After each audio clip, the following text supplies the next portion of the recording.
день, это программа «Сокровища нации» и я, ее ведущая Рукайда Схоева. По мнению нашей программы «Сокровища народов» это не только алмазы, бриллианты, нефтерынки, но и богатая история, материальная, духовная культура целого этноса. И это, согласитесь, намного большая ценность оставлена нашими предками для будущего поколения. Так, к примеру, во все времена ингушские женщины большое внимание уделяли головным уборам, поскольку они считали символом могущества, а также сохранением сакральной чистоты женщин.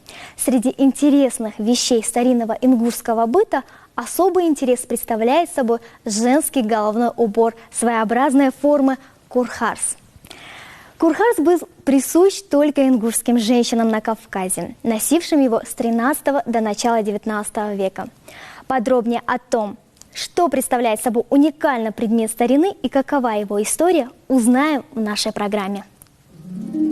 Именно так выглядели ингушские женщины в 1638 году. Русские послы, прибывая в Ингушетию, отмечали в своих отчетах: дома у них каменные, выстроенные в горах, мужчины одеты в черкески, ну а женщины носят на головах штороги в поларшина. Курхас в переводе с ингушского означает «цвет солнца». История свидетельствует, что ингуши в древности были солнцепоклонниками. На Северном Кавказе, именно на территории Ингушетии Курхас, был обнаружен в Асинском ущелье, в Нестеровке. Раскопки вел Крупнов, всем известный археолог, историк. Курхас, найденный Крупновым, датировался IV веком до нашей эры.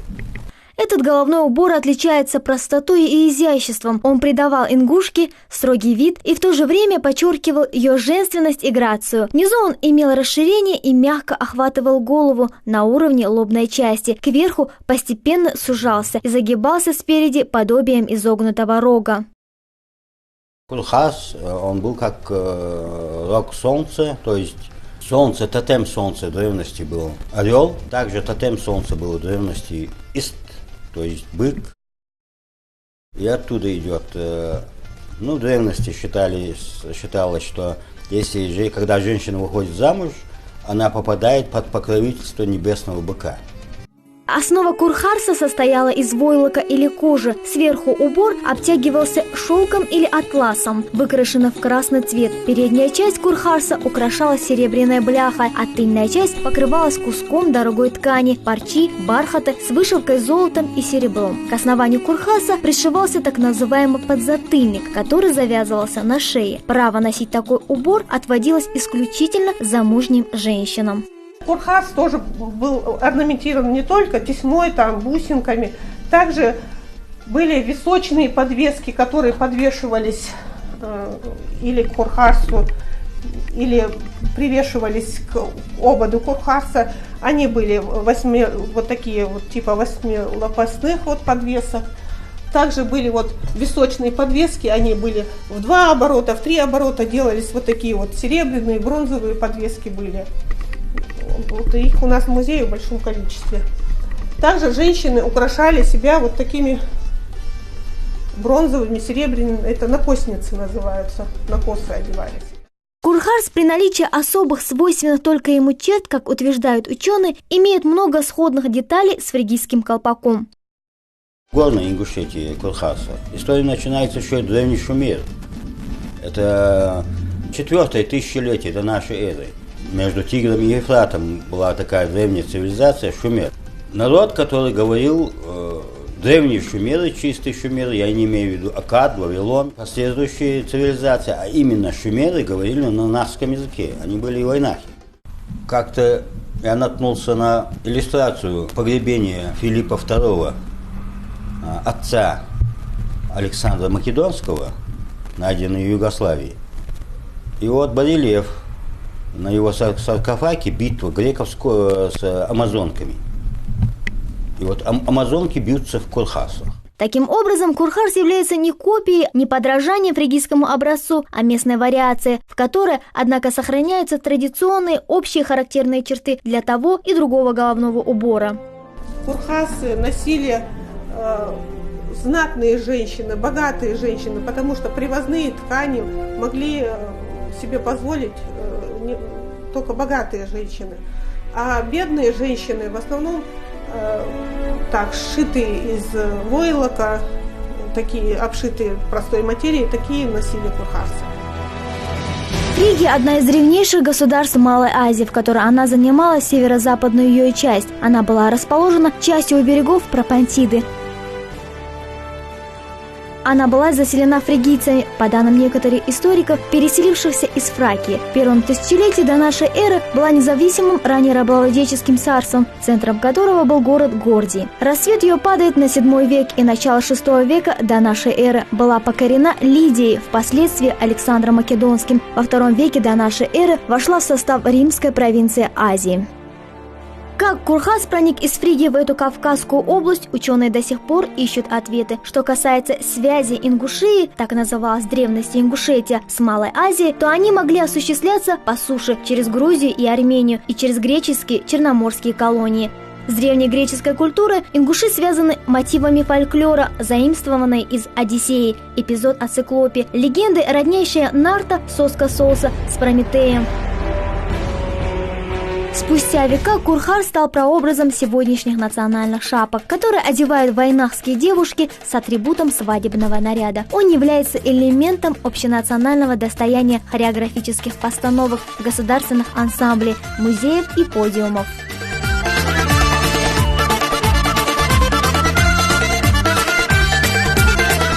В этих головных уборах проявляется эстетический вкус, высокое мастерство их создателей, своеобразие их миропонимания, в котором отголоски древней культуры усилены еще и художественным воображением.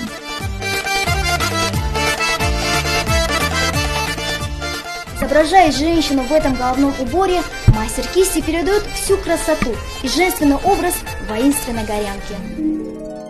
Несмотря на то, что в мире высокой моды трудно что-то придумать новое, ингушские курхарсы стали изюминкой подиума и известны благодаря ингушским мастерицам рукоделия. Так, дизайнер Мадина Албагачиева – одна из первых, кто возродила древний курхас.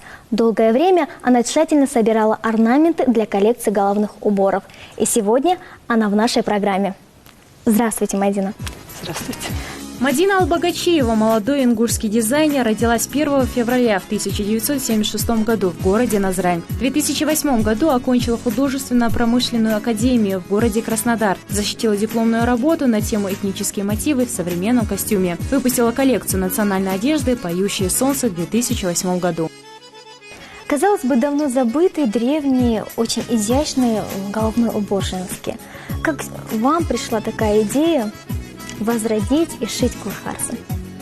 Я закончила художественно-промышленную академию по специальности дизайнер одежды. И когда мне надо было выбирать тему на защиту диплома, я решила сделать акцент именно на национальный костюм. И мой руководитель Галина Ким, очень замечательный, отзывчивый, чуткий человек, поддержала и одобрила мою идею. Занимаясь поиском материала для своей коллекции, я наткнулась на эскизы известного кавказоведа Евгения Крупнова, который занимается изучением быта и истории ингушского народа. Непосредственно труд Евгения Игнатьевича Крупнова повлиял на дальнейшую вашу творческую жизнь.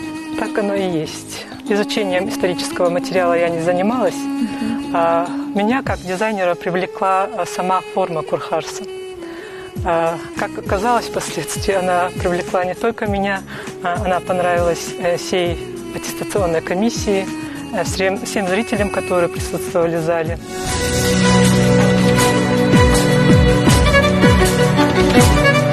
На неделе высокой моды весна-лето 2013 года в Москве Вячеслава Зайцева в коллекции брендовой одежды были представлены и известные головные уборы ингушек – курхарсы. Зрители были потрясены самой формой и оригинальным исполнением.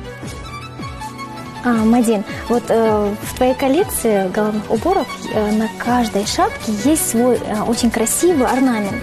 Вообще, откуда берутся у тебя, откуда берешь ты эти орнаменты? В частности, орнаменты, которые использовались именно в этих курхарсах, я брала с национальных исторических ковров из Тингиш и с государственных музеев, с кинжалов. Еще одно загадочное сходство с ингушским Курхасом прослеживается в памятниках на горе Немрут, территория бывшего Урарту, в прошлом царства селевкидов, усыпальница Антиоха I, сына Митридата. Это свидетельство говорит о необходимости более тщательного изучения истории происхождения Курхаса. А как ты считаешь, вот на твой взгляд, какую ценность сегодня, спустя века, имеет этот головной убор в народе? Какую ценность представляет? Но если учитывать то, что такой головной убор нигде ни у кого больше не повторяется, на мой взгляд, это прямое возрождение народных традиций. У нас их немало, замечательных традиций, о которых надо бы помнить. Скажи, а вот как ты думаешь, молодые девушки сегодня смогли бы одеть этот курхас и выйти? Ведь это некий наряд в истории, как говорится, амазонок. Как ты думаешь? Как вы видите, у меня есть еще немножко более современные головные уборы. Я думаю, они как раз-таки на сегодняшнее поколение. Мадина, благодарю, что вы к нам пришли в нашу программу, поделились своими мыслями, зарядили программу «Сокровища нации» положительным зарядом, энергией и дали нашим зрителям правильные ориентиры. Я думаю, что мы еще раз с вами встретимся. Я желаю вам успехов в вашем творчестве, и создавать такие уникальные предметы старины, культуры, части народа действительно заслуживает огромной похвалы. Спасибо вам огромное. И вам спасибо. Курхас, цвет солнца. Вот такая богатая частица от истории. Теперь ее знаете и вы. Такими были сокровища нации, которые мы отыскали сегодня. Берегите и храните наследие своих предков. Они всегда где-то рядом. Ну а я с вами прощаюсь. До новых встреч и новых сокровищ.